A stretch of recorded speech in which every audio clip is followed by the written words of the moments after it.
আসসালামু আলাইকুম। Hello viewers, আশা করি আল্লাহর রহমতে সবাই ভালো আছেন।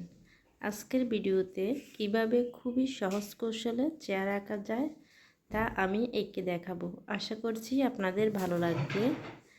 আর ভালো লাগলে অবশ্যই চ্যানেলটি সাবস্ক্রাইব করে দেবেন আর বেল আইকনটি বাজিয়ে দিবেন যাতে পরবর্তী ভিডিওগুলো খুবই সহজ মাধ্যমে দেখতে পারেন। একটু খেয়াল করে দেখবেন, এখানে আমি 10টি লাইন এঁকে নিয়েছি। এরপর চেয়ারের শেপ দিয়ে নিচ্ছি।